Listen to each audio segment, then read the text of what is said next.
മറ്റത്തൂർ പഞ്ചായത്തിലെ മുരുക്കുങ്ങൽ പുത്തനൂളിയിൽ കാലപ്പഴക്കം മൂലം ശുചിയാവസ്ഥയിലായ Kodalippadam micro watershed association office കെട്ടിടം പഞ്ചായത്ത് ഏറ്റെടുത്ത് അറ്റകുറ്റപ്പണി നടത്തണമെന്ന് ആവശ്യം ഉയരുന്നു. മറ്റത്തൂർ പഞ്ചായത്തിലെ തെരഞ്ഞെടുത്ത പ്രദേശങ്ങൾ ഉൾപ്പെടുത്തിക്കൊണ്ട് 22 വർഷം മുമ്പ് നടപ്പാക്കിയ മണ്ണ് ജല സംരക്ഷണ പദ്ധതിയുടെ ഭാഗമായി സ്ഥാപിച്ചതാണ് പുത്തനോളിയിലെ മൈക്രോ വാട്ടർ ഷെഡ് അസോസിയേഷൻ കെട്ടിടം. തുറന്ന മീറ്റിംഗ് ഹാളും ഇതോടനുബന്ധിച്ചുള്ള ഓഫീസും ഉൾപ്പെടുന്ന കെട്ടിടത്തിലാണ് അടുത്ത കാലം വരെ വാർഡിലെ ഗ്രാമസഭ വിളിച്ചുകൂട്ടിയിരുന്നത്. കുട്ടികൾക്കും അമ്മമാർക്കും പ്രതിരോധ കുത്തിവയ്പ് നടത്തുന്നതിനും ഈ സ്ഥലം ഉപയോഗപ്പെടുത്തിയിരുന്നു. മേൽക്കൂരയിലെ ഷീറ്റുകൾ തുരുമ്പിച്ച് നശിക്കുകയും ചോർച്ച അനുഭവപ്പെടുകയും ചെയ്തതോടെ 1 വർഷത്തോളമായി കെട്ടിടം അടഞ്ഞുകിടക്കുകയാണ്.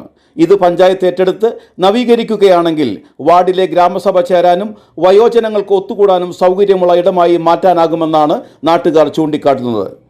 ഇതിനായി വാർഡിലെ ജനങ്ങളുടെ ഒപ്പുശേഖരണം നടത്തി അധികൃതർക്ക് അപേക്ഷ നൽകാനുള്ള തയ്യാറെടുപ്പിലാണ് നാട്ടുകാർ.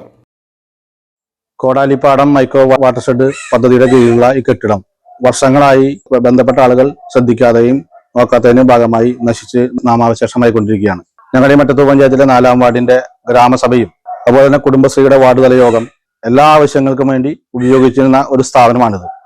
എന്നാൽ ഇതിൽ നിന്ന് നശിച്ച് നാമാവശേഷമായിക്കൊണ്ടിരിക്കുകയാണ്. അതുകൊണ്ട് ഞങ്ങളുടെ നാട്ടുകാരുടെ അഭിപ്രായം ഇത് ഗ്രാമപഞ്ചായത്ത് ഏറ്റെടുത്ത് നവീകരിച്ച് ഇപ്പോഴത്തെ പൊതു ആവശ്യത്തിന് വേണ്ടി വിനിയോഗിക്കണമെന്നാണ്.